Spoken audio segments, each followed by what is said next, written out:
She emptied the trash, cleaned up spilled chocolate milk, and scrubbed gum off desks in silence. Nobody looked twice at her. Just the janitor. Just another invisible part of the school. But everything changed the moment the principal caught a glimpse of the Navy SEAL Trident carved into her forearm. That symbol, weathered and half-faded, opened a door into a past nobody at Rivergate High had even imagined, especially not for the quiet woman pushing a mop down the hallway. Before we jump back in, tell us where you're tuning in from, and if this story touches you, make sure you're subscribed, because tomorrow, I've saved something extra special for you. Mara Jennings had been working at Rivergate High for nearly 2 years, and in that time, she'd barely spoken more than a few sentences to anyone outside the custodial staff. She came in every day before dawn, long before students or teachers arrived. By the time the building buzzed with life, she'd already cleaned the cafeteria, sanitized the locker rooms, and restocked the bathrooms with a precision that was almost military in its discipline. She wore the same faded gray coveralls every day and kept her dark hair tied in a low bun tucked beneath a baseball cap. She avoided eye contact, conversations, and anything that might draw attention. If anyone had taken the time to really look at her, they might have noticed the subtle marks of discipline in the way she walked, upright, balanced, and aware of every sound around her, or the way she seemed to always have an exit route no matter where she was in the building. But no one did. Teachers were too distracted, students too wrapped up in their own drama. To them, Mara was just another cog in the machine, necessary, but invisible. It wasn't always like that for her. There had been a time, not that long ago, when she was known by a code name, when every decision she made carried the weight of life and death. But that life, that world, had ended the moment she stepped off her final mission transport, turned in her gear, and walked away without saying goodbye to anyone. Whatever war she had been fighting out there, whatever victories or losses she had carried in silence, none of it mattered anymore in this sleepy suburban town in North Carolina. Here, she was just the janitor who kept the floors shining and the hallways smelling faintly of bleach and lemon. The kids called her Mop Mara, behind her back, and sometimes even in front of her, though she never responded.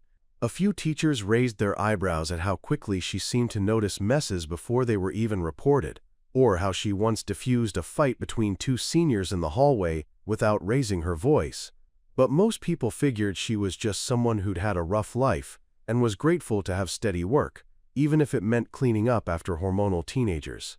Nobody asked where she came from.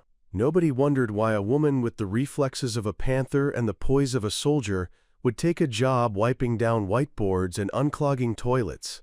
Principal Lewis was new to the school, having transferred from a district across the state. He was the kind of leader who prided himself on knowing every staff member by name and background.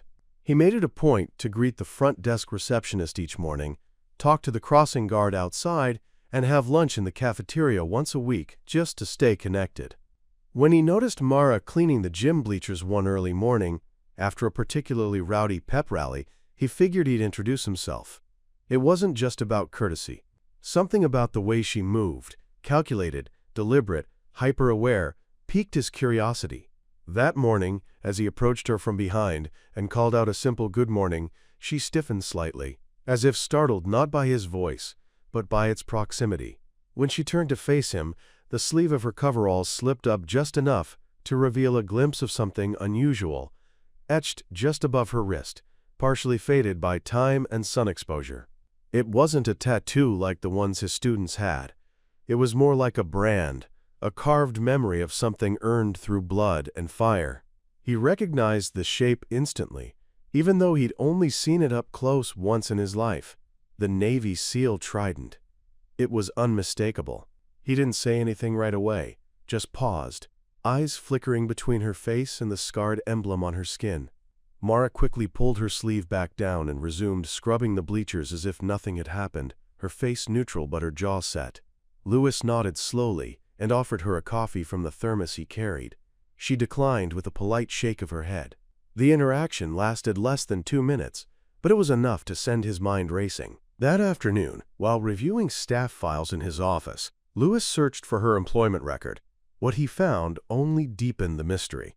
Mara Jennings, no listed college, no reference to military service, just a GED from New Mexico, a prior custodial position at a university in Colorado, and spotless performance reviews. It was as if her life before 10 years ago had been scrubbed clean, much like the floors she meticulously maintained each day. That night, he stayed late at his desk, staring at her personnel file and wondering who she really was. The next morning, Mara arrived at her usual time. She went about her duties with the same quiet efficiency, unaware that something had already shifted. Because now someone had noticed. And once the truth began to emerge, nothing at Rivergate High would ever be the same again.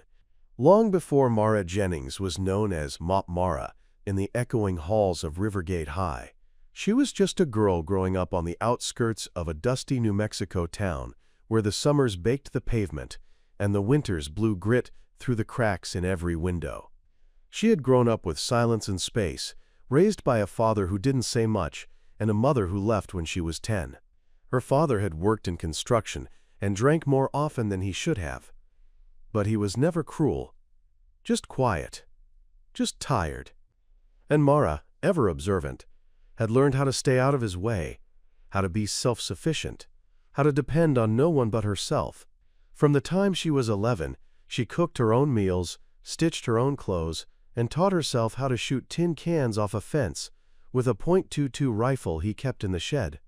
She hadn't been much for friends, and school had always felt like a place she passed through rather than belonged to. She was bright, more than most realized, but there was something hardwired into her even as a teenager that kept her detached. She didn't dream of college or dances or marriage. She dreamed of getting out. She dreamed of doing something that mattered. And when the recruiter came to her high school during senior year, wearing dress blues and talking about honor, discipline, and purpose, something clicked in her. The Navy wasn't just a job. It was an escape hatch to something bigger, something that demanded all the pieces of her that no one else had ever cared to notice. She enlisted 3 weeks after graduation. Boat camp was the first place where someone screamed in her face and demanded excellence without caring about her past or her quiet nature.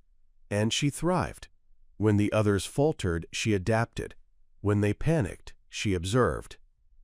By the time she expressed interest in special operations support, her instructors had already marked her as someone different, focused, controlled, dangerous, in the right way. The path to becoming a Navy SEAL was one of the most grueling and male-dominated routes anyone could take. For Mara, it wasn't about proving anything to the world. It was about proving something to herself. She wasn't the loudest in the barracks or the strongest in the gym, but she was relentless. When her body ached, she pushed harder. When others fell behind, she carried them. Her instructors noticed. Some admired it, others resented it, but no one doubted it. She went through Bud/S with a small cohort that saw only a handful finish.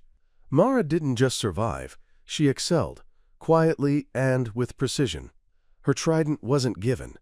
It was earned with every mile swam through freezing surf, every log carried up sand dunes, every beatdown suffered in the name of team and mission. She was sent on classified deployments, embedded in teams that didn't ask questions and didn't offer praise. She was the kind of operator you never heard about because she didn't need headlines. Her presence alone kept others grounded. Ajika. But then came the operation that changed everything. Details were locked down, scrubbed from reports. All anyone knew was that the mission had gone sideways. Bad intel, unexpected resistance, civilians in the crossfire. Mara made the call that saved lives but cost her teammates dearly. When the dust settled, the Pentagon called it a tactical gray area. The media didn't even get wind of it. Her clearance was never revoked, but something in her shifted. The uniform she had once worn like armor now felt like a shroud. She didn't want medals. She didn't want explanations. She wanted out. Preparing and narrating this story took us a lot of time, so if you are enjoying it, subscribe to our channel. It means a lot to us. Now back to the story. Ha! So she left, quietly. No parade, no send-off, no final words spoken into the wind. She packed a single duffel, closed the door on 17 years of service, and vanished into civilian life. A woman with no resume, no college degree, and a mountain of classified experience no one could know about. She drifted from place to place, picking up jobs that asked no questions. Warehouse labor, night shifts, janitorial contracts. Always early, always quiet, always excellent. But never noticed just how she liked it. Lenal. When she landed in Pine Valley and found the opening at Rivergate High, it seemed like a place where she could disappear for good. A sleepy school in a town with no crime, no cameras, no one digging into her past. She rented a one-bedroom above a laundromat and walked to work every morning before the sun even warmed the sidewalks. She liked the predictability of it, the scraping of chairs, the hum of vending machines, the rhythm of lockers slamming shut. No chaos, no blood, just order and routine. The way she kept her floors spotless was the same way she once cleared buildings in hostile zones. Methodical, precise, aware of every angle. She never wore makeup, never dated, never smiled unless it was polite. But she was never cold either. Just removed. She helped the librarian fix a jammed copy machine once without being asked. She stacked lost textbooks in alphabetical order outside the office, without needing credit. When a freshman girl dropped her books in a panic, Mara knelt down and helped her gather them, offering a nod instead of words. She wasn't unfriendly, just disciplined. Everything had its place, nothing but it. But deep beneath all that silence and routine lived something that hadn't died. A presence, a fire, a shadow of who she used to be. And though she buried it under layers of mop buckets, ammonia, and solitude, it never truly left her. The trident carved into her arm was the only mark she'd never erased. Not because she needed it, but because someday someone might need to know the truth, Bonja. And someone just had Bonja. Rivergate High sat at the edge of Pine Valley, like a faded crown atop a sleepy hill. The school wasn't remarkable in size or stature. It was a 2-story red brick building with sun-bleached banners flapping from rusted poles and a modest asphalt parking lot that steamed in the summer and iced over by late fall. The surrounding neighborhood was a mix of modest homes, some with fresh coats of paint, others aging along with the retirees who occupied them. Chain-link fences guarded overgrown lawns, and mailbox flags flicked in the wind like tired salutes. There were no skyscrapers here, no military bases, no news vans circling the block. It was a place untouched by the noise of the world, where people mowed their lawns every Saturday and waved without expecting conversation. Inside Rivergate High, the culture echoed the outside world. The walls were lined with motivational posters that had long since lost their color and authority. Lockers were dented from years of careless slams and teenage pranks. The hallways smelled of floor wax, fried cafeteria food, and, depending on the season, either mildew or overactive air conditioning. Teachers shuffled between classrooms, carrying stacks of ungraded papers. The students were a typical mix, some eager, some apathetic, some lost in the fog of adolescence with earbuds plugged in and eyes always on a screen. The faculty clung to routine with quiet desperation. Morning announcements were piped through a crackling speaker system. Attendance was taken on outdated tablets that barely connected to the Wi-Fi. Every Friday was Spirit Day, though participation was minimal outside of the cheer squad and a few enthusiastic freshmen.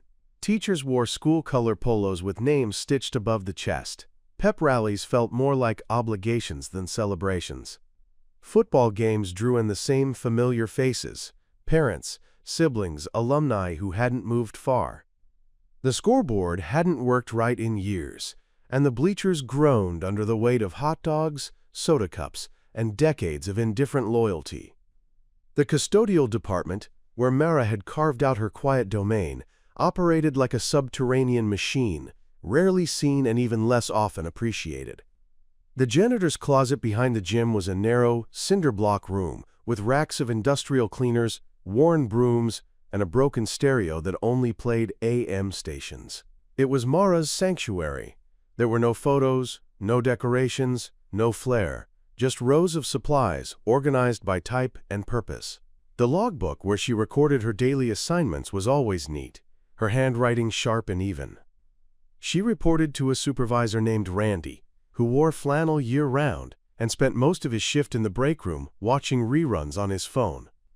He didn't ask questions as long as the floors were clean and the complaints were minimal. The principal's office stood in stark contrast, an orderly space with framed certificates, inspirational quotes in calligraphy, and a shelf of sports trophies that hadn't been updated since 2011. Principal Lewis had recently transferred from a district in Raleigh, where budget meetings and parent councils ran the school like a boardroom. Pine Valley, by comparison, felt almost prehistoric. He found the staff cordial but worn down, the students decent but directionless. He'd arrived with energy and ambition, convinced he could turn Rivergate around with the right strategy, the right tone, but already the grind had begun to dull his edges. The pace was slower, the obstacles heavier. Still, he believed in people. He believed in transformation. Halamada. That belief extended even to the quiet janitor, with the unreadable eyes and the careful hands.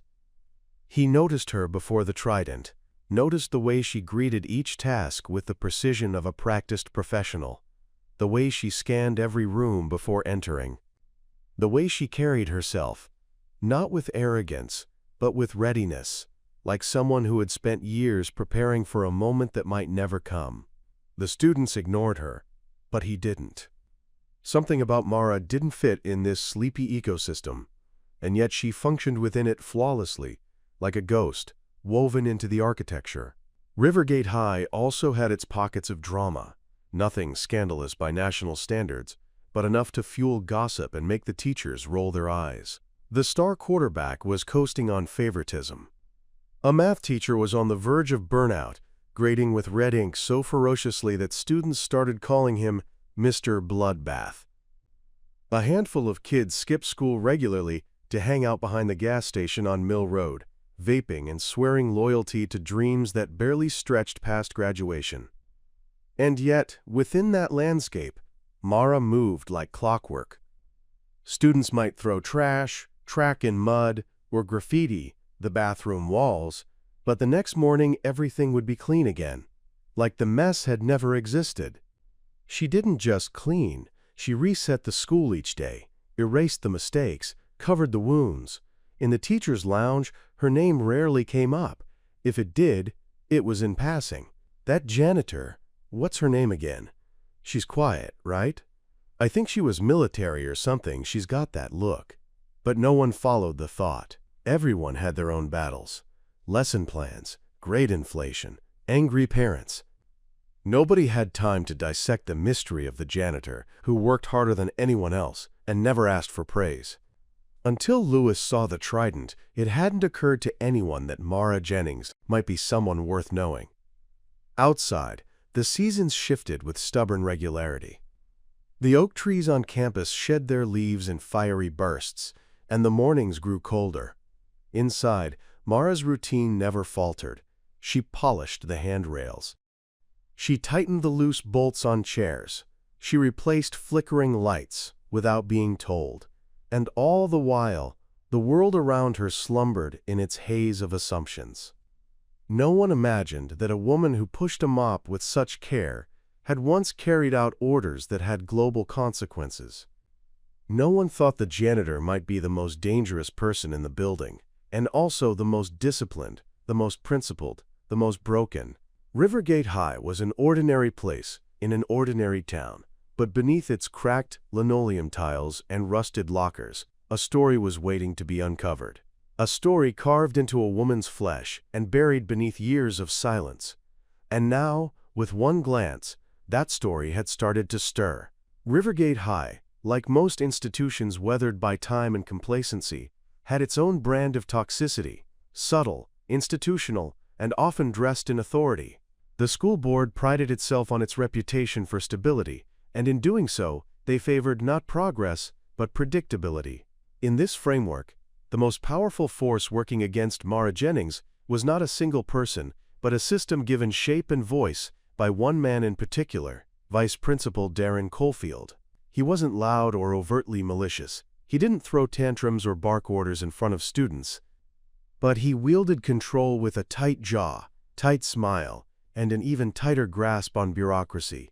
And his version of order left no room for people who didn't fall neatly into the categories he trusted. Caulfield had been at Rivergate High for over a decade, a man who rose through the ranks not because he inspired but because he complied. His office was decorated with plaques that celebrated years of service rather than achievements. He adhered strictly to policy, obsessed over dress codes, monitored hall passes with military intensity, and kept a personal notebook of minor infractions committed by both students and faculty. He saw the school not as a place of learning, but as a machine whose function depended on rules being obeyed and patterns being maintained. Any deviation was treated as a threat to the mechanical sanctity of the building. And so, when Principal Lewis arrived, with his open-door approach, his enthusiasm for connection, and his curiosity about even the janitorial staff, Caulfield took it as a disruption. He believed in keeping lines firm and roles clearly separated. Teachers taught, students learned, janitors cleaned. They didn't mingle, they didn't question. They didn't get involved in things that didn't concern them. Mara, to him, was perfectly acceptable, so long as she remained silent, invisible, and submissive. That was the unspoken code of his administration. But when he heard Lewis casually mention her during a staff meeting, an offhand comment about her dedication and how impressed he was by her work ethic, Caulfield's internal alarm sounded. It wasn't just because Lewis was paying attention to someone beneath his administrative rank. It was because Caulfield instinctively distrusted anything he couldn't understand or control. Mara Jennings had no background on record that explained her discipline or presence. Her resume was threadbare, her references were vague, and she didn't socialize, which made her dangerous. Caulfield believed that people who didn't engage in small talk were hiding something. He called it professional vigilance, but what it truly was, at its core, was fear of disruption, fear of anyone who didn't fit into the mold he had spent his life upholding. He started watching her, not overtly, not enough to draw attention, but from the corners of hallways, through glass doors, and via occasional check-ins masked as routine evaluations. He would stroll past as she was disinfecting water fountains or organizing custodial supplies and ask pointed questions wrapped in friendly tones. "Everything running smoothly in your department? Any issues I should be aware of?"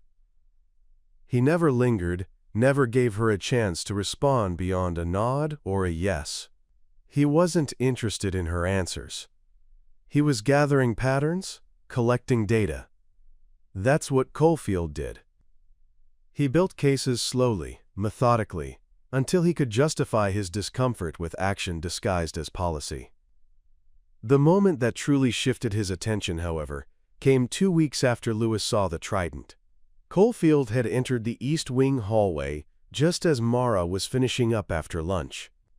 A group of seniors had spilled chips and soda across the tiled floor outside the vending machines, and she had already cleared the area, disinfected it, and laid down the wet floor signs with military precision. As Caulfield approached, he caught a glimpse, just a second, of her sleeve slipping again as she reached upward to clean a high window. The sun glinted off the exposed scar on her arm, and he paused mid-stride. He didn't recognize the insignia, but it was enough to unsettle him. It was precise, deliberate, and it looked branded, not decorative. That was when he made a decision. That afternoon, he requested a full-file audit of the custodial staff, under the guise of compliance review. He submitted a request to the district HR office for any background checks, military records, or unresolved documentation related to Mara Jennings. Nothing turned up. No criminal history, no lawsuits, no dishonorable discharge. Just gaps, years unaccounted for. Blank spaces that couldn't be explained with a simple paper trail. And for Caulfield, those blank spaces were more alarming than any red flag. In his world, people were supposed to have records, histories, and stories that fit into predictable timelines. People who didn't were either liars or liabilities. What irked him most was how Lewis had begun to reference her as an example of quiet leadership. In morning staff meetings, he would cite her attention to detail, her commitment to the building, her consistency. It wasn't praise loud enough to raise suspicion, but Caulfield knew what it meant. Lewis was forming opinions about Mara that might extend beyond her mop and keys. That could mean policy changes, recognition, God forbid some kind of promotion. And that could not happen. Not without clearance, not without facts, not without Caulfield's permission. So he began compiling a file, not official, but personal.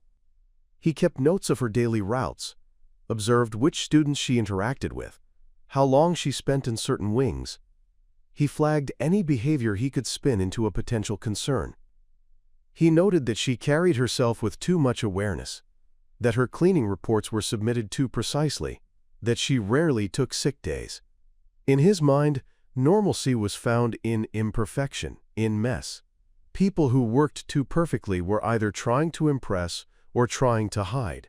He didn't know who Mara was, not yet, but he was determined to find out.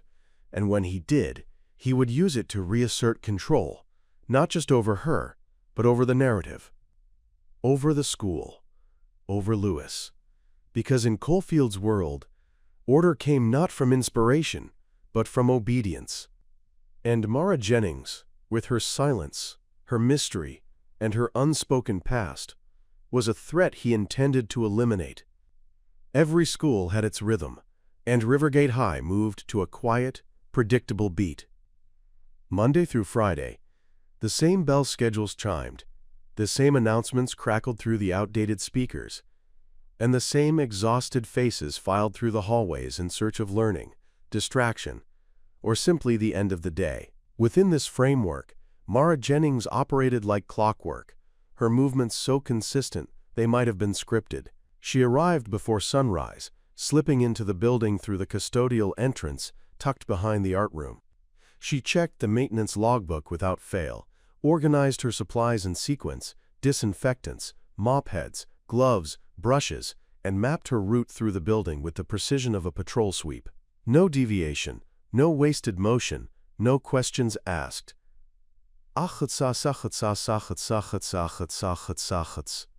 Students noticed, even if they pretended not to. She was always there, whether it was a spill in the science lab, a busted water pipe near the gym, or a toilet clogged by sophomoric mischief.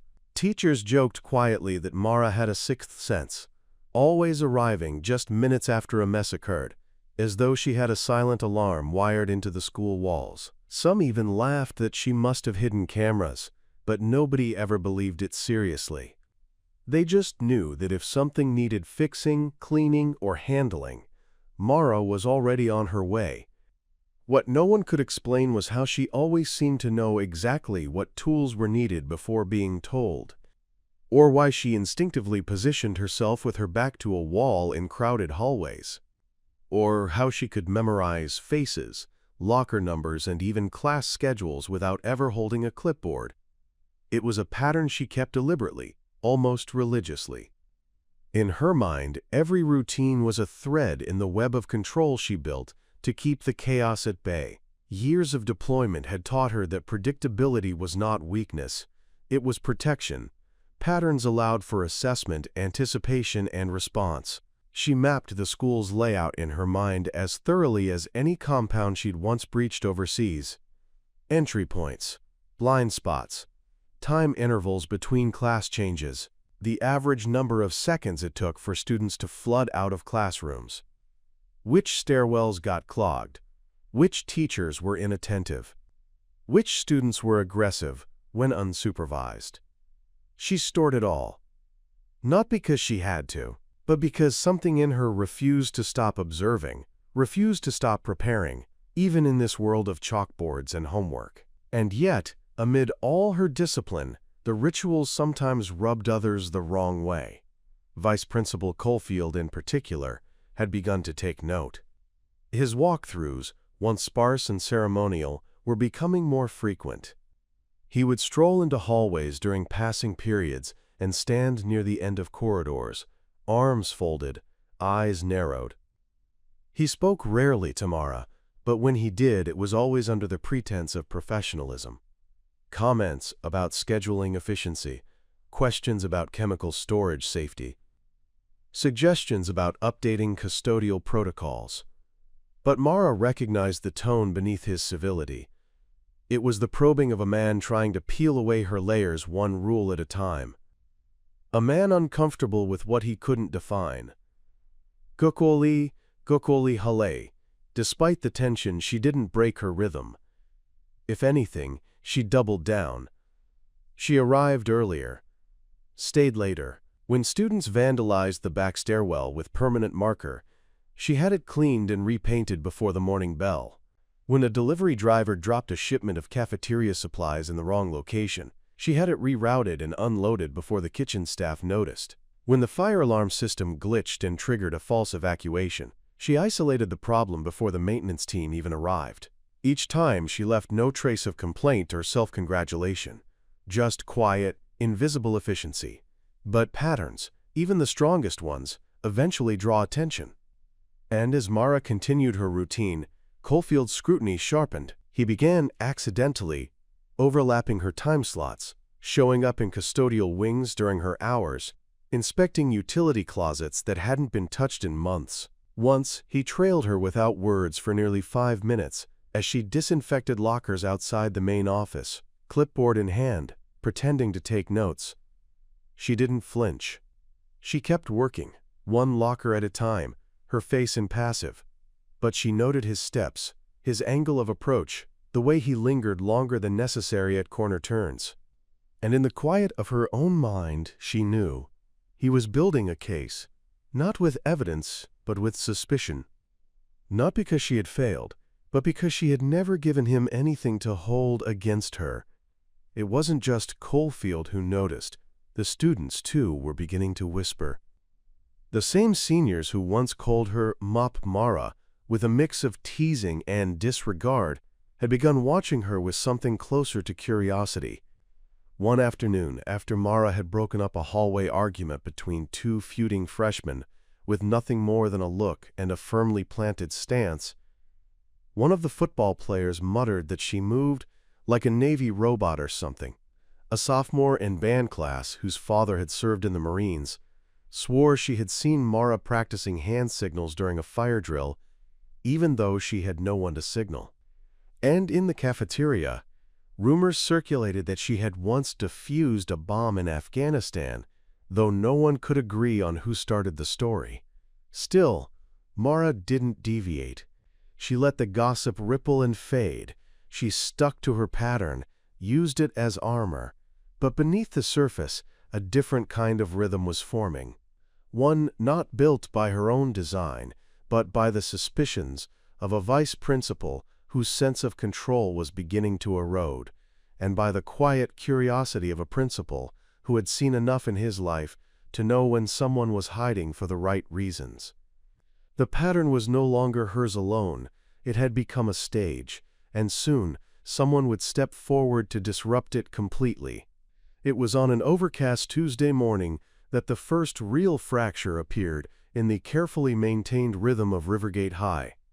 The weather had turned sullen overnight, coating the school grounds in mist, softening the sound of footsteps and dulling the laughter of students into a low murmur. Mara was moving through the north hallway, pushing her cleaning cart toward the chemistry labs after the second period bell had rung. She was precisely on schedule. The hall was momentarily empty, save for the clatter of a nearby door being propped open and the faint shuffling of sneakers behind her. She was reaching for the glass cleaner when a voice, clear and deep, but devoid of confrontation, cut through the silence and stopped her hand mid-motion. He had been standing there, perhaps unnoticed by her only because he didn't move like most administrators. His name was Marcus Ellison, a substitute history teacher who had started just a week prior, covering for Mrs. Bradshaw while she recovered from surgery. Few had paid him much attention. He was in his early 50s, tall and solidly built, with graying stubble and the posture of someone who had spent years in the field, not just the classroom. Unlike most substitutes, he didn't lean on pre-written lesson plans or kill time with movies. He taught like it mattered. His voice commanded attention, not because it was loud, but because it carried the subtle cadence of someone who had spoken before people whose lives depended on listening. That morning, he didn't call her janitor, nor did he speak with the patronizing edge others often used when addressing staff outside their professional peer group.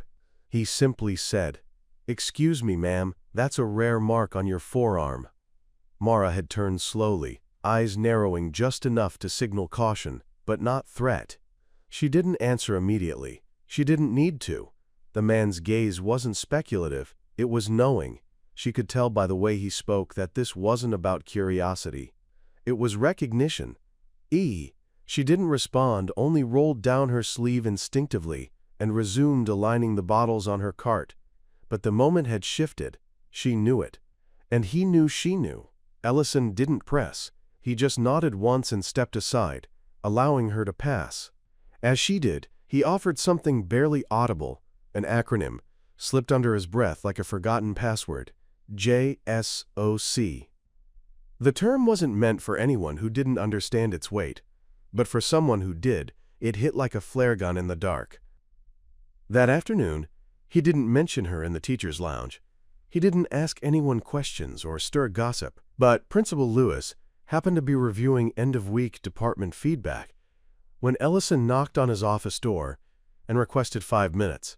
When asked what for, the substitute replied with careful brevity, "A personnel matter, about someone on the custodial staff." Lewis, already cautious from his own observations and Caulfield's unspoken campaign of unease, gestured him in with silent curiosity. The conversation that followed was short, but carried consequences that would ripple outward over the next several days. Ellison spoke with the precision of someone who had given formal reports in high-stakes environments. He didn't claim authority. He simply offered insight. He explained that he had served in Army intelligence before retiring, had worked closely with various branches of special operations, and had seen men and women bearing the mark Mara had etched into her arm. Not tattoos, not decorative, burned or carved as a private form of oath or penance. It was old school, personal, rare. He emphasized he wasn't suggesting the school had a problem. On the contrary. He said, "If that woman is who I believe she is, you're not just employing a janitor. You're employing someone who's probably led missions that altered the course of global events." He didn't speculate why she was here, or what had happened to lead her to this job. But he was firm in his conclusion. She wasn't a danger. She was the safest person in the building. The only real danger, he added, would come from the wrong people learning the truth and using it against her. Lewis had listened, fingers steepled under his chin, brows furrowed with that mix of concern and admiration that had defined his early impressions of Mara since the Trident sighting. He thanked Ellison and didn't mention the meeting to anyone, especially not Caulfield. That night, Lewis sat in his office long after the last teacher had left, reading through federal civilian-military transition policies and cross-referencing veterans' rights with public employment confidentiality clauses. The pieces were falling into place now, not just regarding who Mara had been, but who she still was, underneath the mop, the gloves, the silence. And, perhaps more importantly, why she had chosen to remain invisible. Meanwhile, Ellison took it upon himself to keep quiet but attentive. Over the next few days, he would offer nods in passing, gestures of quiet respect. Once, he left a folded note on her cart during a staff lunch break, containing nothing more than a time, a location, and a question. "Ever miss the fire?" She never replied, never showed up. But the next morning, her cart was stocked differently, as if she had rethought her loadout.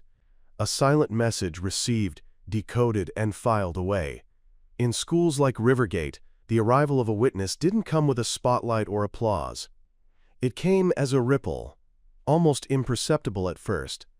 Someone who saw beyond the exterior. Someone who could identify a warrior wearing the clothes of a civilian, hiding in plain sight. Someone who knew that strength came in many forms, and the quietest ones were often the hardest earned. Mara didn't acknowledge it openly, but for the first time since she had walked into Rivergate with a mop and a mission to disappear, she knew someone had seen her, not for the role she played now, but for the life she had once lived. And with that awareness came a subtle shift in balance, a new variable in the equation she had long since locked down. Because once someone sees the truth, the world around it begins to change. The day it happened was unremarkable at first glance. Just another overcast morning in late October, with heavy clouds pressing down on the Pine Valley hills and a damp chill creeping through the corridors of Rivergate High. The students shuffled in bundled coats and beanies, the heaters thumped irregularly in the classrooms, and the smell of wet linoleum hovered just beneath the stronger scent of breakfast tater tots from the cafeteria. It was a Wednesday. No assemblies were scheduled, no substitute teachers had called out, and the week dragged as it always did during the slow crawl toward Thanksgiving break. But underneath the hum of normalcy, something had already begun to shift. A tension, imperceptible to most, had begun coiling itself tighter with each passing hour, and it was only a matter of time before it snapped.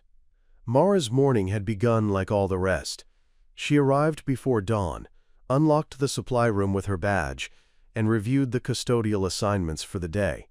Her gloves were already on when the fluorescent lights buzzed to life overhead, casting long shadows across the concrete floor. She moved swiftly through the hallways, disinfecting lockers, checking faucets, organizing loose cafeteria trays. The routine grounded her. It kept the noise of old memories at bay. But this morning, her instincts prickled. Something wasn't right. Her steps were still steady, but her shoulders held tension, her eyes scanned corners a little longer than usual, and the cadence of her internal clock began to fall out of sync with the world around her. By third period, the storm hit. The emergency call came in over the main office intercom, crackling static, then a rushed voice reporting that a student had collapsed in the east stairwell near the science labs. Mara was mopping the opposite wing, but heard it clearly. Before anyone else could move, she dropped the mop handle, grabbed the emergency kit hanging behind the utility door, and sprinted toward the location. It wasn't even conscious, it was instinct. In war zones, it had been IEDs and blood loss. Here, it was potential heart attacks, allergies, or overdoses. The uniform changed. The response didn't. By the time she rounded the corner, students had already begun to crowd. Some held up their phones, others stood frozen. A freshman boy lay convulsing on the stairs, his face pale, his body stiffened in spasms. His backpack had burst open on the ground beside him. Someone screamed that he had epilepsy. A teacher's assistant stood useless nearby, hands shaking, muttering that the nurse was on the way. But Mara didn't wait. Mara didn't wait. She dropped to her knees beside the boy, tilted his body to the side to protect his airway, pulled her jacket off in one motion, and wedged it gently beneath his head. With her free hand, she waved off the crowd, snapping at them with just enough force to cut through their shock. Her voice stayed level, calm. No shouting, no panic. She moved with the speed and certainty of someone who had faced worse, who had seen death and refused it before. She checked his breathing, noted the pulse. Her eyes flicked to the clock on the hallway wall, already counting the duration of the seizure with chilling precision. Ellison arrived first. He had heard the commotion from his classroom and followed the sound. The moment he saw her crouched beside the boy, his suspicions were fully confirmed. He didn't interfere. He simply helped form a barrier to block the gawking students, his eyes scanning for any further threat. Then Principal Lewis came jogging in, still adjusting his tie. He paused at the top of the stairs and stared down at the scene, Mara kneeling like a seasoned medic, her hands steady, her voice low, her posture grounded in a way no janitor's ever should have been. Lewis didn't say a word. He didn't need to, he just watched. Lee. When the nurse finally arrived with the wheeled gurney and the AED unit, Mara stepped back with fluid precision, relaying details in a clipped summary. Time of onset, body posture, breath sounds, duration of convulsions. The nurse blinked in disbelief but took the information without questioning. The paramedics arrived minutes later and echoed the same silent awe. Once the boy was stabilized and loaded onto the gurney, the hallway began to breathe again. The students dispersed, the chatter resumed, and the chaos receded like a receding tide. But not for Lewis. Not for Ellison. Not for Caulfield, who had appeared too late to see the moment unfold, but arrived just in time to catch the tail end. The whispers, the reverent looks, the students murmuring to each other about how the janitor had saved the kid's life before anyone else moved. The story spread faster than any announcement. Before lunch, a dozen students had already recounted what happened in slightly exaggerated form. By seventh period, Mara was being referred to not as Mop Mara anymore, but combat custodian, boss lady, or just ma'am. The sarcasm was gone. It had been replaced by something else, respect, edged with curiosity, laced with fear, and in the faculty room, something subtle but powerful shifted. Teachers began to exchange glances. The whispers began. Someone asked if she had EMT training. Another said she had moved like someone who had done battlefield triage. Someone else said she must have military history. No one said it out loud, but they were all thinking the same thing. Who was she really? After school ended, Lewis didn't go home. He walked the empty hallway to the east stairwell and stood for several minutes in the exact place where Mara had knelt. Then, as the late sun bled through the high windows, he returned to his office and opened the sealed envelope he'd been keeping in his desk drawer. An internal HR form from Mara's first week, which she had declined to fill out beyond the basic fields. The line marked previous experience had been left blank. He stared at it for a long time, then slid the envelope back into the drawer and locked it. That night, Mara stood alone in the supply closet, gloves in hand, looking down at her arm. The Trident, still faintly visible, seemed to glow beneath the flickering fluorescent light.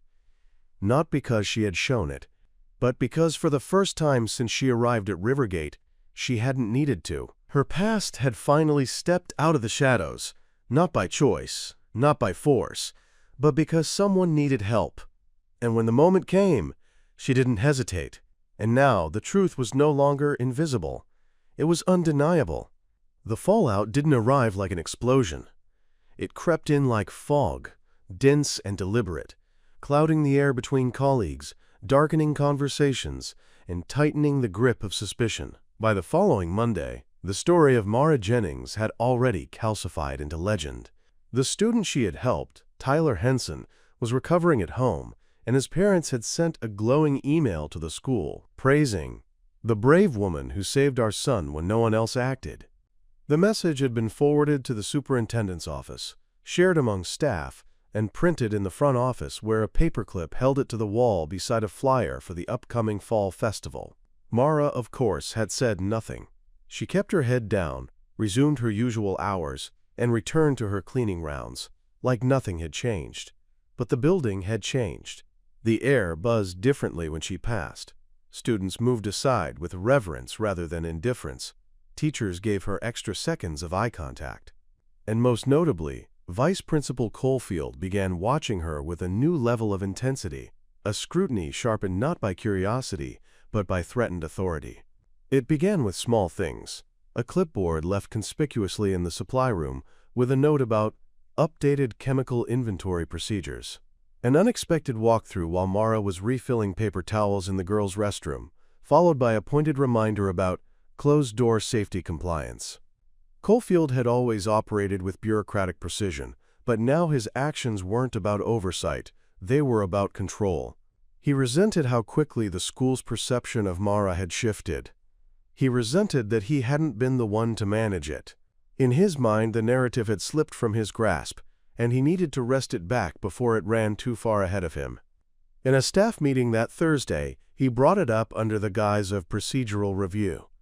He couched his words carefully, wrapping accusation in policy. He asked whether all staff, regardless of department, were current on emergency response certifications. He suggested that perhaps janitorial personnel should be limited in how they interact with students during crises, citing legal liability. The room tensed. Some teachers exchanged uncomfortable glances, others avoided eye contact altogether. Principal Lewis, seated at the head of the table, let Caulfield speak without interruption, but his jaw tightened with every word. When Caulfield finally paused and looked around for support, Lewis responded with a calm but unmistakable edge in his voice. He thanked Caulfield for his concerns and said he would review emergency protocol policies. But he added that when a student's life is in danger, we're lucky to have anyone in this building with the presence of mind and skill to intervene, regardless of job title. That ended the discussion, at least publicly. Behind closed doors, however, Caulfield began accelerating his investigation. He filed a request for a deeper background check, citing, quote, unresolved gaps in employment history. He contacted the district's HR department twice in the same week, framing his interest as a matter of compliance, not personal vendetta. But records on Mara remained sealed beyond the standard civilian documentation. Her military service, if it existed in any formal capacity, had been buried under layers of confidentiality, clearances higher than what a school administrator could access. The lack of information only further agitated Caulfield. He believed that control was maintained by clarity, and Mara's presence was a shadow disrupting that order. Meanwhile, the students began to speak louder. Tyler's friends told others what they had seen, embellishing the story with every retelling. She had performed CPR, they said. She had carried Tyler in her arms. She had shouted military codes. None of it was true, but none of it mattered. The truth had become less important than the myth. One morning, someone had drawn a small trident in chalk near the east stairwell, and when Mara walked past it, the students nearby quieted like monks at the edge of a shrine. A few brave ones had started asking her questions, soft, hesitant, but brimming with admiration. She never answered. She just nodded and kept walking. The more visible Mara became, the more Caulfield tried to diminish her.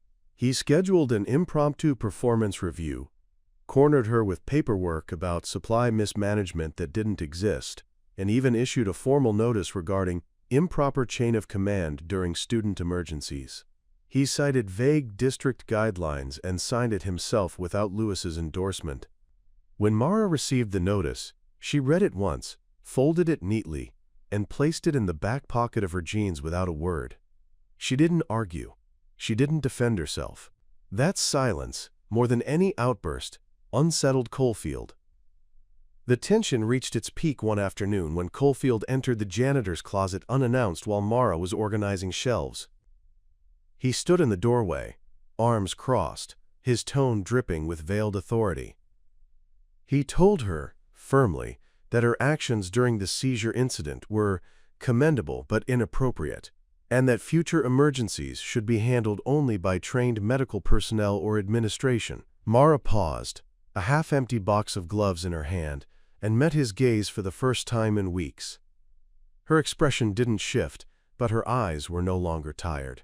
They were focused, cold. She told him, in a voice stripped of emotion, that if he ever interfered with her work again without cause, he would regret it. Not because she threatened him, but because she had done this dance before, with people who used power like a blunt weapon, and she didn't fear those people anymore. Caulfield stepped back, not out of defeat, but calculation.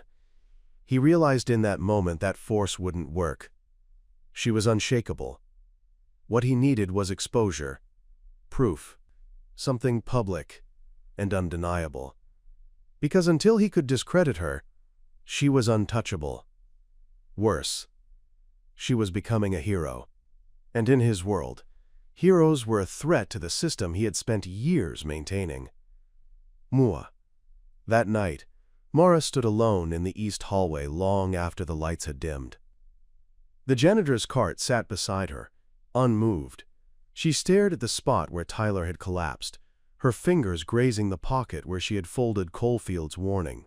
She felt no fear, but she did feel something else rising, an awareness that the shadows she had lived in were no longer safe. The truth had begun to surface, and with it came confrontation. But this wasn't the first time her presence had been questioned by men in offices, and it wouldn't be the last. She didn't want a war, but if one was coming, she'd be ready. Knuckly-eye. The air in Rivergate High had begun to hum with an unspoken current, a low-frequency awareness that something was building beneath the surface. Students walked with slightly straighter backs when passing Mara in the hallway. Teachers paused a little longer before dismissing her presence as routine, and even the cafeteria staff, who had once barely acknowledged her while collecting breakfast trays, now offered brief nods of appreciation. But despite the shift in perception, Mara remained unchanged in her routine. She still arrived before the first teacher, still stalked her cart with surgical precision, and still performed her job with the kind of discipline that bordered on reverence. To the untrained eye, she was simply continuing on. But to those who had been watching, especially Principal Lewis and Ellison, something deeper had taken root. There was a weight behind her actions now, an almost invisible readiness, as if every movement was preparing her for something more than janitorial work. That something came sooner than anyone expected. It was the week before Thanksgiving when the breach occurred. Not a security threat, not a fight or medical emergency, but a far quieter form of chaos, the kind that tested not physical strength but internal code. A fire inspection was scheduled without warning, not unusual on the surface, but Lewis, who had been through dozens of such audits over the years, found the timing suspicious. He had not submitted the request. The district had not communicated anything formally, but a representative from the county, clipboard in hand and badge clipped tightly to her belt, arrived at 9:13 a.m.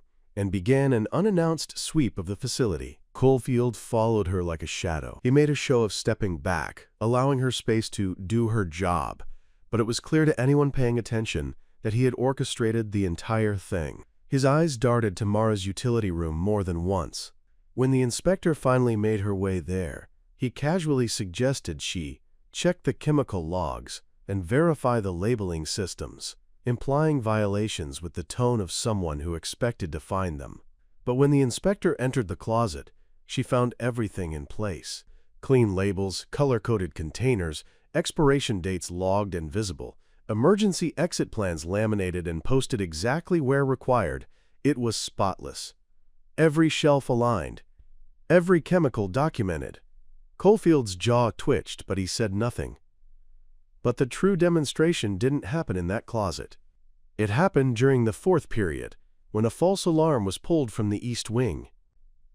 Students were just settling into their chairs when the shrill cry of the fire system echoed through the corridors, triggering the standard evacuation. Teachers herded students outside, following protocol. Caulfield, trying to regain footing after the failed inspection ambush, saw an opportunity. He directed the inspector toward the student holding zones near the track field, offering to show her how staff handled emergency relocation. He deliberately left the East Wing unattended, counting on a delayed response to cast doubt on the school's overall efficiency. But he didn't count on Mara. Even as the alarm rang, she had already moved. Before the voice over the loudspeaker finished instructing students to exit calmly, she had swept through the hallway outside the science labs and noticed the door to room 207 ajar, Mr. Findley's classroom. Findley, who had taken leave for a family emergency, had left his class in the hands of a substitute who had never handled an evacuation before. Inside, the sub was panicking. Several students had already begun to crowd near the windows, unsure if the fire was real or if they were supposed to stay put. One girl, on the spectrum and prone to sensory overload, had curled into a ball near the classroom's back wall, hands over her ears, rocking silently. Mara didn't pause. She stepped into the room with a kind of command that silenced even adolescent sarcasm. She took 2 seconds to assess the layout, gave a direct instruction to the substitute to begin leading the walking students outside, then knelt beside the overwhelmed girl. Her voice dropped to a low, calming cadence, not coddling but grounding. She spoke just enough to bring the girl back from the edge. With slow, deliberate gestures, she helped her to her feet, placed the girl's hand against her own shoulder, and guided her out of the classroom as the last bell stopped ringing. By the time they reached the courtyard, the inspector had already been reviewing student groupings, timing the response, and noting coordination. She turned as Mara approached with the girl clinging quietly to her side, and her pen paused mid-air. Without a word, Mara guided the student to the special education aide, who was already searching frantically for her, gave a brief nod to the aide's thanks, then turned and walked away. Not toward the administrative cluster where Caulfield stood, but back into the building to continue her sweep, ensuring no students had hidden in closets or panicked in stairwells. Later that day, the inspector submitted a full report, 0 violations, exemplary emergency protocol adherence, and a special commendation for unidentified staff who had managed the vulnerable student in room 207. She didn't need a name. She didn't ask for one. The truth was clear in her tone when she delivered the summary to Lewis privately. "That janitor of yours," she said, "moves like someone who's led people through worse than a fire drill." Lewis didn't respond with surprise. He only nodded. He knew. They all knew by now. And as for Caulfield, he stood alone outside the gym building long after the inspector's car had vanished down the hill, eyes fixed on nothing, plans dissolving with each passing moment. That evening, Mara sat on the back loading dock as the sun began to fall, her boots scuffed with dust, her sleeves rolled high, the wind brushing softly against the old Trident on her arm. She had never wanted recognition. But when the world demanded a response, when fear threatened those who didn't know how to move, she couldn't stay hidden. Her actions had once again outed her, not through confession, but through reflex, because no matter how much she tried to disappear, her character refused. And sometimes, in a world too distracted to see what matters, character is the loudest truth of all. It was never Mara's intention to be known. She had built her world out of silence, shaped her routine into a shield, and buried her past beneath the daily monotony of cleaning halls and fixing pipes. She had chosen obscurity deliberately, carefully, with the precision of someone who had lived too long in the harsh glare of high-stakes visibility. But the truth has a way of forcing itself to the surface, especially when character becomes louder than anonymity. And by the end of that week, the pieces were no longer just scattered impressions. They were converging. Whispers had become questions. Questions had become patterns. And patterns, once recognized, refused to be unseen. It was Friday morning when Principal Lewis made the decision. He had spent the night in his office, reviewing every policy, every file, every HR regulation available to him. He knew what was coming. The school had changed since Mara's silent heroics began to ripple through its corridors. Students had begun treating her with deference.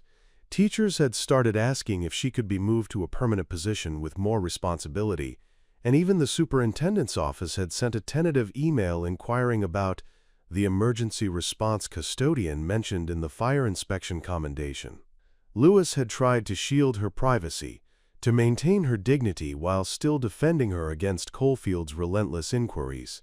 But he knew the whispers would eventually demand answers, and if the truth were going to surface, it needed to come from the right person, in the right way, not through gossip, not through scandal, but through honesty, backed by undeniable proof.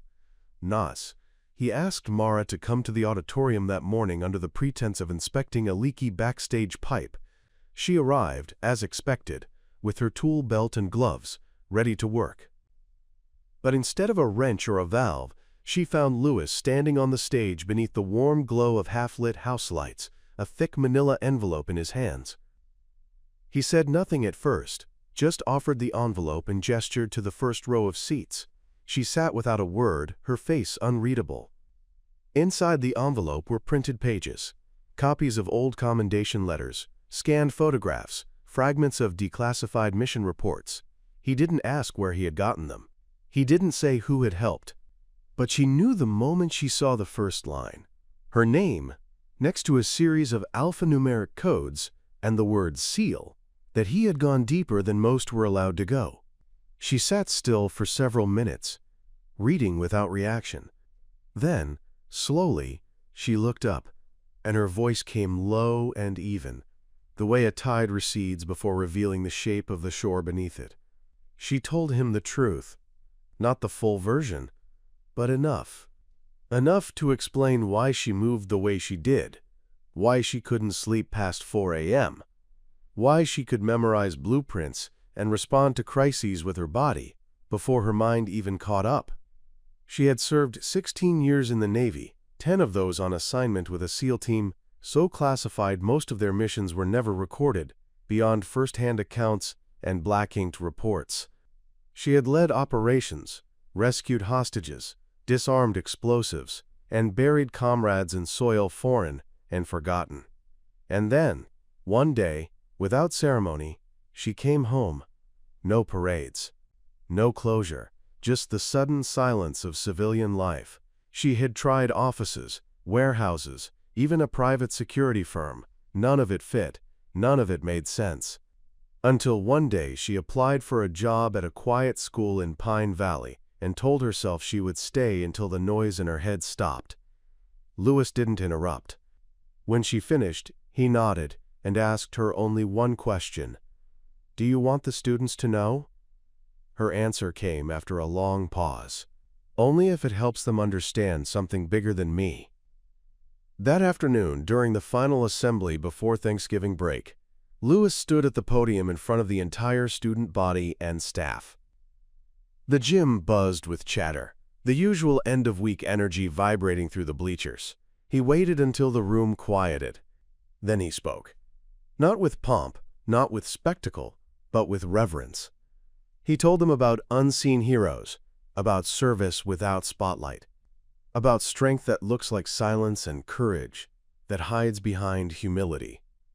Then he introduced Mara Jennings by name. He said she had saved a student's life. He said she had trained in the world's most elite military unit. He said she had spent years protecting freedom most of them took for granted, and now she protected their school every single day, not with weapons, but with presence. There was no thunderous applause at first, just silence. Deep, weighty, electric silence. Then a single student, Tyler Henson, stood up from his spot near the front and began to clap.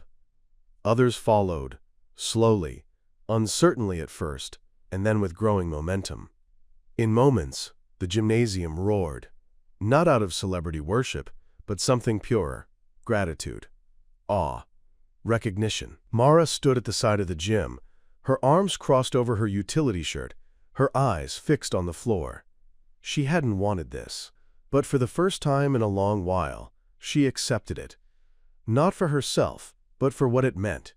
That sometimes people do remember. That sometimes, even in a world obsessed with likes and views, the quiet dignity of character still mattered. Caulfield didn't clap.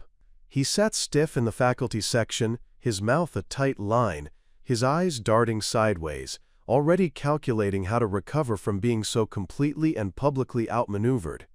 But even he couldn't ignore the truth anymore. The school had chosen its side, and it wasn't his, Shah's. Later that day, a handmade poster appeared on Mara's supply closet door. It had been drawn in crayon, likely by a student in the special needs class. It showed a mop, a military badge, and the words, "Miss Mara, the strongest person in the building." She didn't remove it, because now hiding was no longer necessary. The Monday after Thanksgiving break began with a stillness that felt earned. The skies above Pine Valley had cleared, winter sun filtering through skeletal branches, and Rivergate High stood like a building just beginning to understand itself again. It had been barely 2 weeks since the assembly, but the atmosphere within the school had fundamentally changed. Not in the way one might expect. There were no parades or ceremonies, no medals handed out or banners unfurled, but in the way people moved, spoke, and noticed each other. There was a palpable shift in how presence was perceived. Silence had become something not to overlook, but to respect. And in that quiet revolution, Mara Jennings had become something more than a janitor.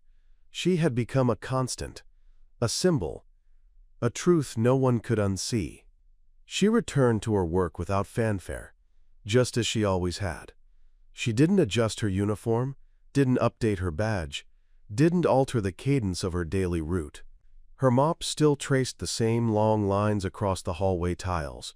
Her cart still clicked over the threshold near the cafeteria with that faint metallic rhythm, and her boots still echoed through the West Wing before the rest of the staff had poured their first cups of coffee. But when she passed, people looked up now, not with curiosity or confusion, but with acknowledgement, with reverence.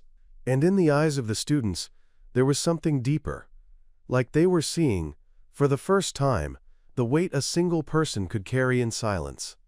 Tyler Henson, the boy she had saved, returned to school with a clean bill of health and a story that had already outgrown him. But he no longer needed to retell it. Everyone already knew. What he did instead was simpler, more powerful. He began volunteering with the special education classroom, helping students like the girl Mara had led out during the fire drill. He told Lewis he wanted to be someone who didn't freeze when it mattered. He wanted to be more like her. Lewis smiled and nodded, seeing now the kind of legacy that had taken root in the school's foundation. Not in lesson plans, but in example. Within the faculty, subtle fractures had begun to widen. Coalfield, though still in position, had grown isolated.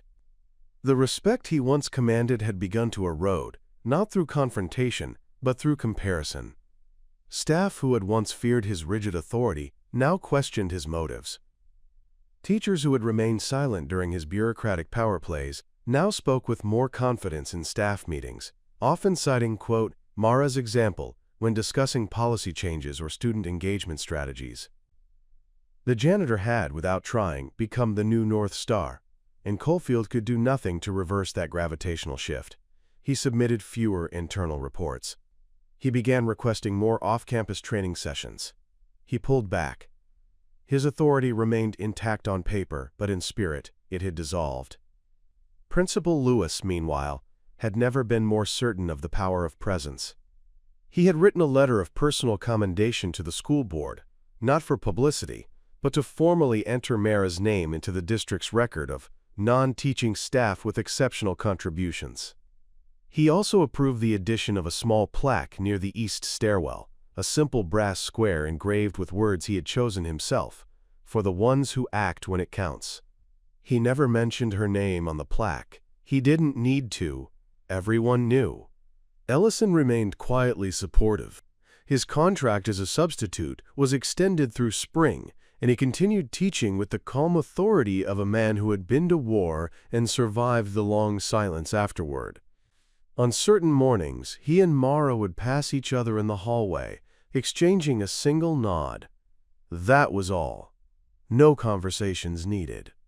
Their recognition existed in the space between words, in the shared understanding of what it meant to carry history inside your skin and still choose to serve a world that didn't always notice. Mara's supply closet became something of a landmark, not a shrine, not a spectacle, but a place of quiet respect. Students occasionally left folded notes taped to the door. Thanks for helping me believe in myself. You're the reason I didn't skip class today. You make me feel safe. She never responded. She simply left the notes inside a shoebox on the top shelf next to the bleach. Over time, the box filled. The school newspaper ran a short editorial titled, "The Hero in the Halls," written by a senior girl who had once mocked the janitorial staff in a freshman year tweet. In the article, she described what it meant to watch someone do the right thing without asking for attention.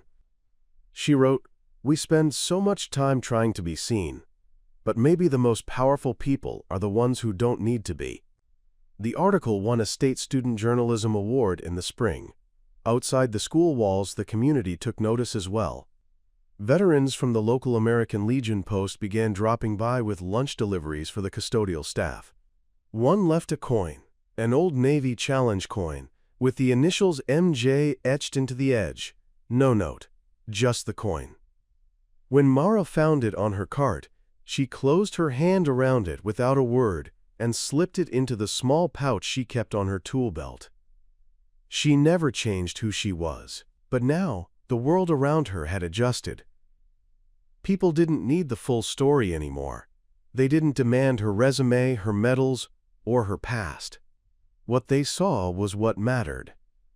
A woman who had chosen service over glory, humility over recognition, and action over applause. And in doing so, she had reshaped a school's culture, simply by being exactly who she was. She never asked for legacy, but now she had one. Omen who had chinna.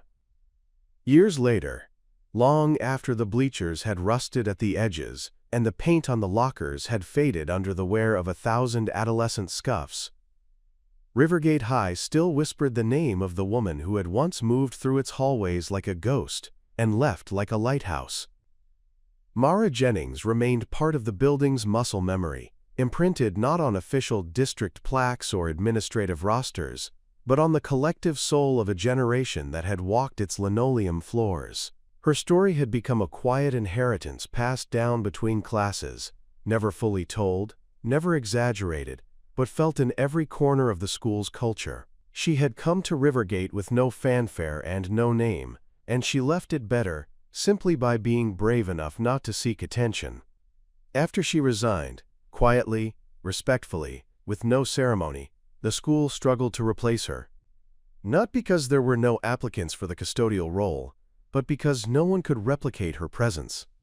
The next few custodians performed their duties dutifully, some even with care and skill, but none of them moved with the precision of someone who had mapped the edges of danger in another life. None of them had that same gravitational stillness, that sense of purpose, even when sweeping gum wrappers from under the bleachers. Eventually, the administration stopped trying to replace her presence and started focusing instead on preserving what she had left behind.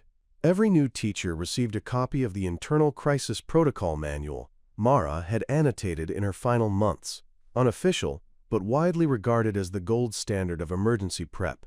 New students were taken on tours that included a visit to the East Stairwell plaque, where someone had eventually etched her initials beneath Lewis's inscription.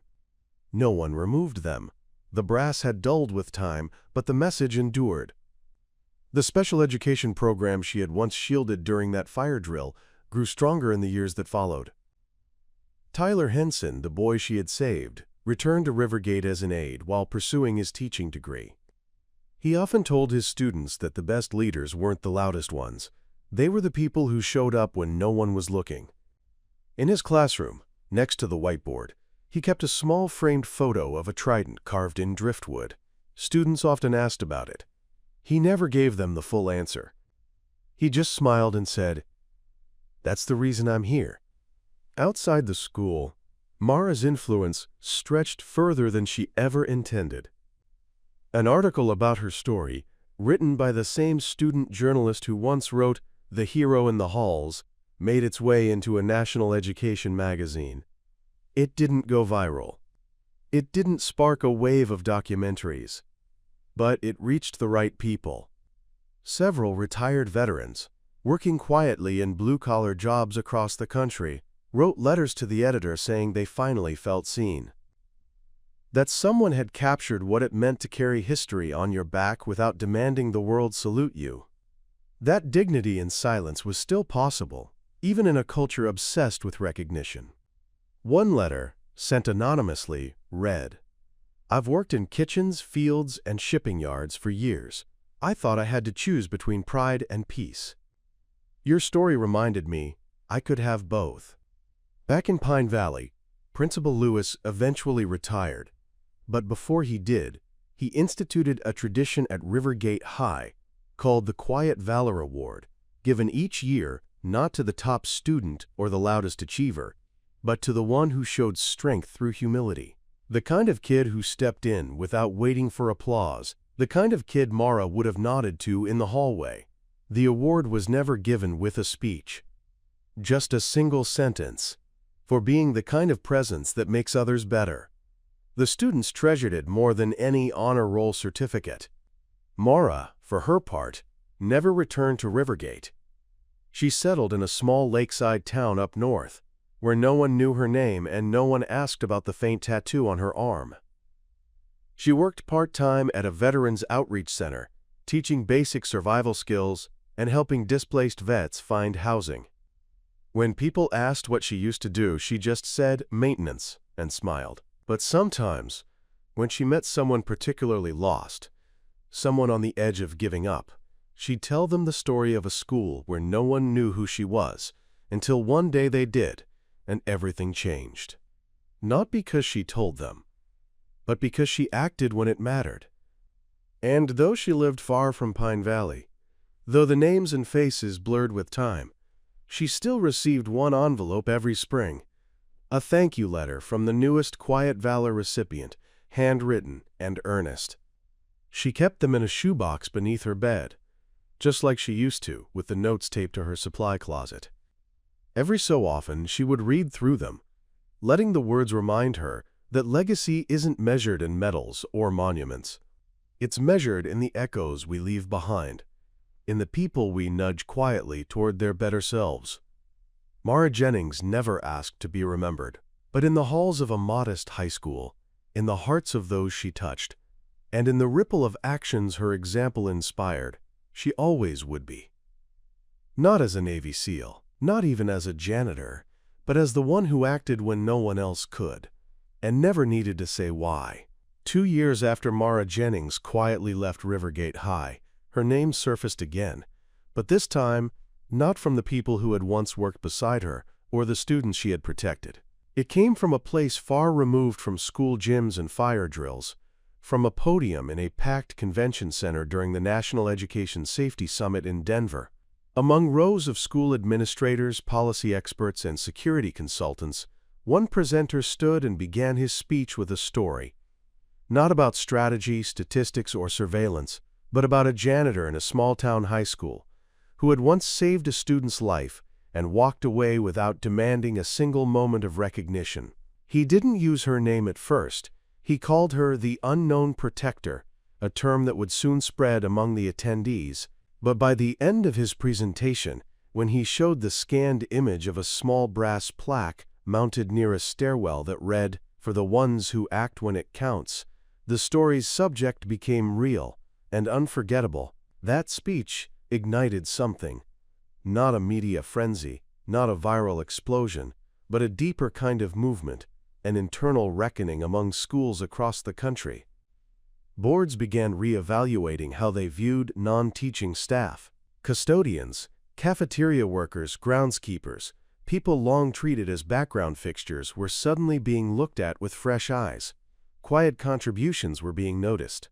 Policy changes were proposed to include these often overlooked individuals in school safety drills and emergency training, not as bystanders, but as integral responders. Some districts even introduced programs inspired by what had happened at Rivergate, naming them after phrases borrowed from the Denver speech: silent shields, everyday watchers, the presence policy. Back in Pine Valley, the effect was less institutional and more human. The story had trickled home through small channels, shared by alumni who had attended the summit, passed along by teachers who'd read about it in regional newsletters. Lewis, now retired and living near the edge of town, received a phone call from a former superintendent who had just heard the full account.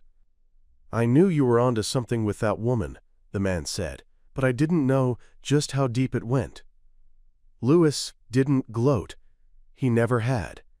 He only nodded on his porch, remembering her eyes the day she sat in the auditorium and unfolded the pages of her past in silence.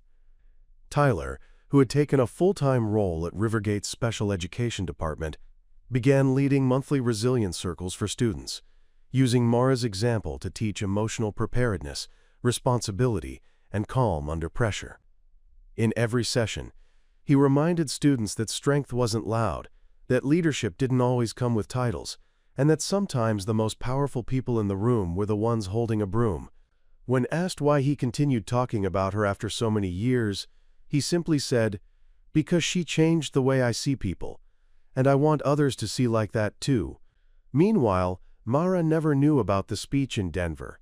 She never read the newsletter clippings or heard about the policy shifts her story had influenced. She remained in her lakeside town, still working quietly at the Veterans Center, teaching basic shelter construction and survival navigation to former servicemen who often arrived broken by their own silences. She was known locally as the quiet one who always showed up, the one who could tie a splint from twigs and gauze in under a minute, the one who knew when to speak and when to simply hand someone a coffee and sit in their grief without filling it with noise. No one asked her for her past anymore. They only leaned on the steady strength she radiated without trying to. But sometimes, late at night, Mara would open the shoebox under her bed and read the old student letters. The ink had faded slightly, but the words hadn't lost their weight. "You helped me believe in quiet strength. I want to be like you when things go wrong. Thank you for standing still when everyone else ran." She never cried when reading them. That wasn't her way. But her breathing slowed, her shoulders softened, and something inside her, something long locked away, felt witnessed. That winter, she received a call from Principal Lewis. He didn't call often, and when he did, he kept it brief, never asking questions she wasn't ready to answer. But this time, his voice held something different, pride, certainly, but also a touch of wonder. He told her about Denver, about the changes sweeping through district policies, about how her name had traveled through boardrooms and training modules without her lifting a single finger. He said people were using her example to change how schools protect students, not by building walls, but by empowering the unseen to act without hesitation. Mara said nothing for several moments, and then, softly, she asked, "Are they listening?" Lewis answered, "They are now." That was enough for her. She didn't fly to Denver. She didn't appear on panels or accept any awards. But a week later, she mailed a small envelope to the summit's keynote speaker. Inside was a folded note that read, "Don't forget the ones still sweeping the floors," and a single item, her old Rivergate High staff badge, edges worn, the trident just barely visible beneath the plastic. The speaker had it framed and hung in his office, beneath a sign that read, "Every hallway has a guardian, see them." And so, even as the world spun forward, and technology advanced, and schools raced to digitize, and standardize, and automate every layer of education, the quiet story of a woman who acted when no one else could remained. It wasn't told with flash or grand cinematic music. It was passed hand to hand, like a compass, pointing others toward the kind of strength that doesn't need a stage. Because what Mara Jennings had done was not just save a boy or guide a frightened student or stand her ground against a system that doubted her. She had planted something, a seed, a truth, that being unseen does not mean being unworthy. Done. That humility is not weakness. And that the most powerful legacies are built not in the spotlight, but in the quiet moments where someone chooses to do what's right, without anyone watching. Spring returned to Pine Valley with its familiar sense of thaw and awakening. Trees shook off the weight of winter, sidewalks filled with idle chatter again, and Rivergate High hummed with the rhythm of approaching graduation. Another class preparing to walk the stage, another year of photos, essays, cafeteria crushes, and hallway echoes ready to leave the building behind. But woven between the typical spring rituals was something quieter, almost sacred now, a tradition that had only deepened since Mara Jennings's departure.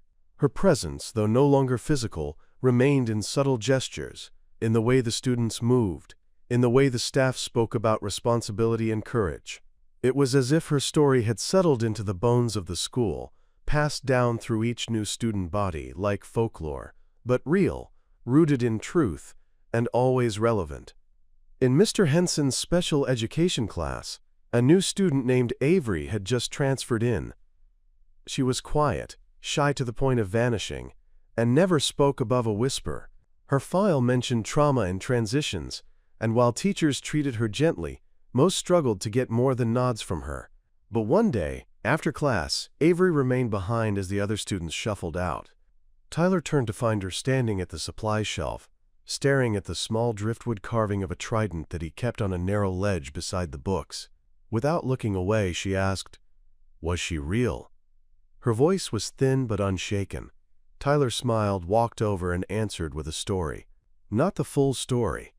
He never told it the same way twice, but just enough for Avery to understand that the world could be kind in quiet places, that strength didn't have to shout, that someone like her had once been protected by someone no one expected to be a protector. Avery began speaking more after that. Meanwhile, the Quiet Valor Award had become one of the school's most cherished honors. It was never announced with loud fanfare, never listed in the yearbook or called out over the intercom. It was delivered in a manila envelope, handed to the chosen student by the principal, along with a note, for showing up when it mattered.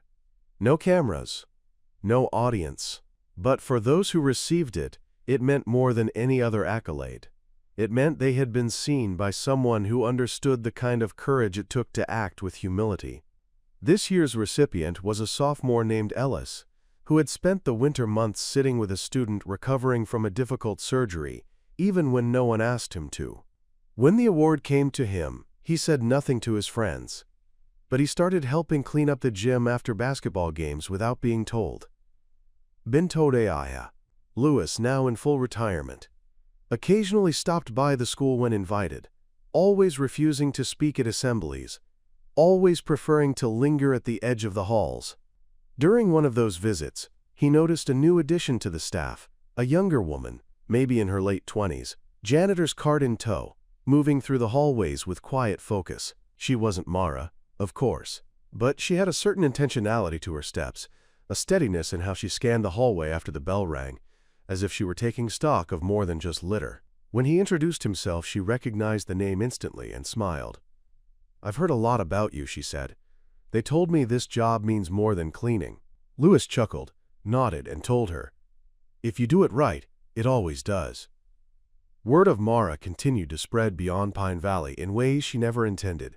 A teacher in Oregon wrote a blog post about her after reading the Education Journal piece. A security specialist in Texas started using her example in training sessions, encouraging janitorial and non-instructional staff to see themselves as first responders. Her story was referenced in more than one motivational speech across school districts nationwide, not because it had been sensationalized, but because it was real. It had depth. It offered a counter-narrative to the loud, attention-seeking examples of leadership that often dominated headlines. It reminded people that character didn't need a microphone. It only needed action. Back in her lakeside town, Mara remained deliberately unaware of her growing legacy. She still taught weekly workshops at the outreach center, still repaired broken equipment with patient hands, still walked the wooded trails each morning before the sun rose high enough to burn away the mist. She had found peace, not in retreat but in alignment. She had never wanted to be forgotten, nor remembered as something larger than life.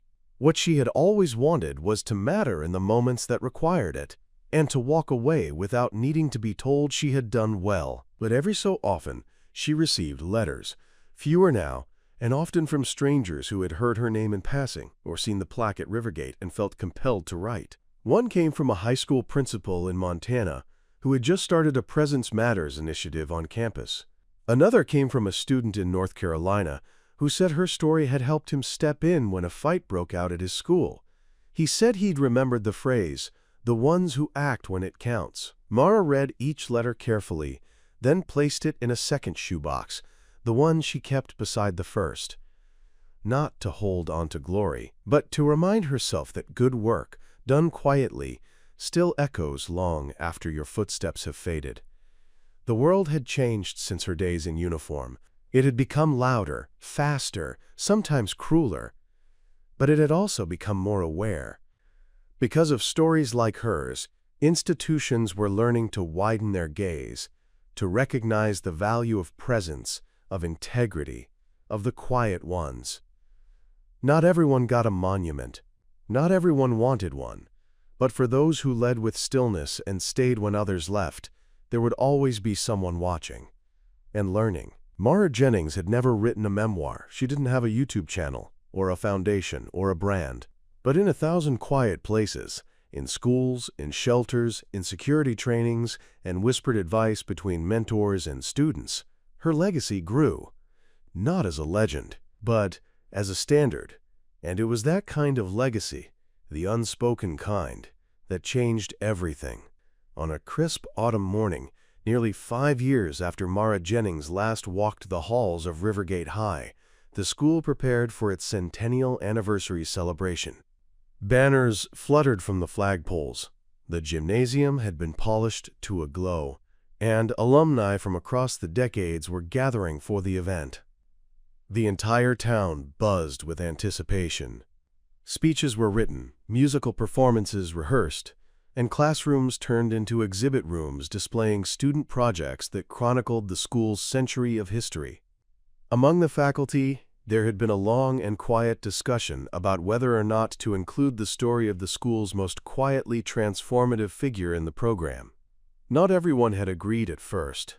It was, after all, a celebration of institutional legacy, not individual tribute.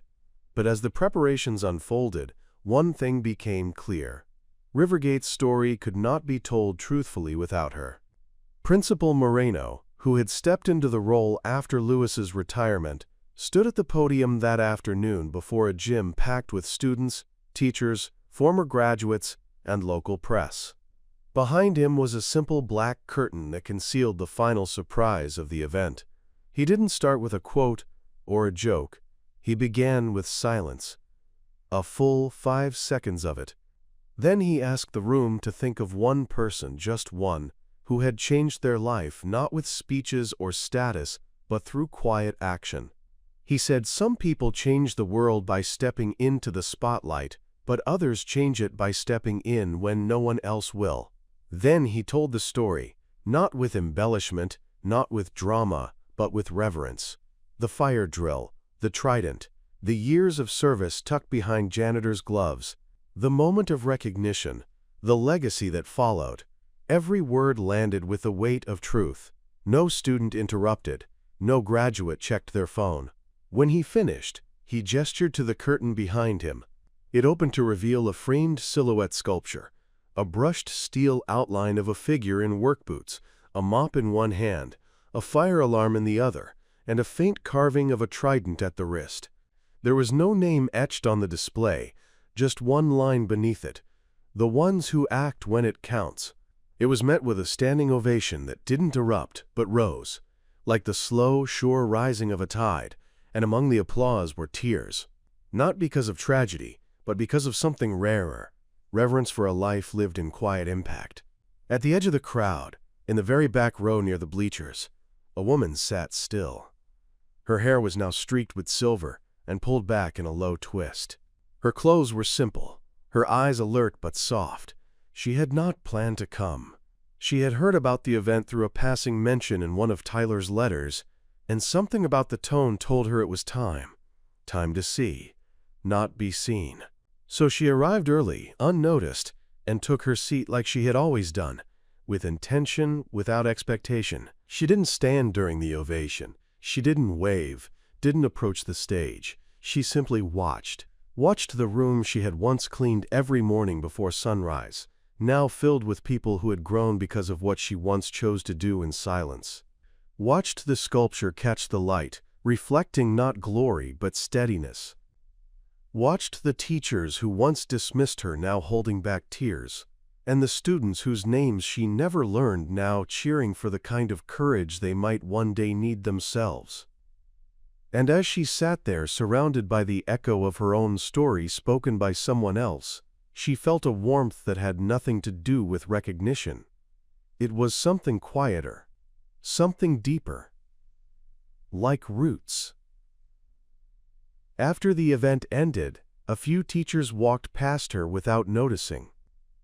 One or two glanced her way, their expressions pausing as if somewhere in the back of their minds they felt a faint flicker of familiarity. She didn't linger. She stood slowly, her knees a little stiffer than she remembered, and walked toward the gym exit. Before she reached the door, a young boy, maybe 11, with a tie too big for his collar and a notebook clutched in his hand, ran up beside her. He asked if she had known the janitor from the story. She turned to him, looked him in the eyes and said, she was just someone who did what had to be done. The boy stared for a second, then nodded and whispered, "I want to be like her." Mara smiled gently, rested a hand on his shoulder, and said, "Then start by paying attention." She stepped outside, the late afternoon sun streaking gold across the pavement. Leaves spun quietly in the breeze, catching light before settling at her feet. She took one long breath, steady and slow, the way she used to before walking into a debriefing room or a burning hallway. But this time, there was no mission, no crisis, no emergency. Just the fullness of a life that had mattered. Maybe not in headlines, maybe not in history books, but in the moments that had needed her most. The road back to her cabin was quiet, winding through trees that had lost their summer brilliance but still stood strong. She drove with the windows down, the wind teasing the edge of her hair. The shoeboxes of letters were still safe in her closet, her work gloves hung by the back door. Tomorrow she would return to the outreach center and teach a new group how to build shelters from tarp and timber, how to read signs in nature, how to stay calm in chaos. She would not mention the event. She wouldn't need to. Her story wasn't something to be told, it was something to be lived. And so it was that Mara Jennings, once invisible, once underestimated, once mistaken for something small, had become something enduring. A standard of quiet excellence. A benchmark of character. A symbol not of fame, but of what it means to be reliable when no one is watching. She had never asked to be remembered, but now she would be, not by statues or slogans, but by the ripple of her choices, echoing through classrooms, whispered in hallways, taught in moments of hesitation when someone asks, "What do I do?" and another answers, "Do what she would have done." And that is how legacies are born, not in noise but in impact, not in names etched in stone, but in actions etched in memory. Mara Jennings had once swept the floors of a high school, and in doing so, she cleared the path for generations to walk braver. Up next, you've got two more standout stories right on your screen. If this one hit the mark, you won't want to pass these up. Just click and check them out. And don't forget to subscribe and turn on the notification bell so you don't miss any upload from us.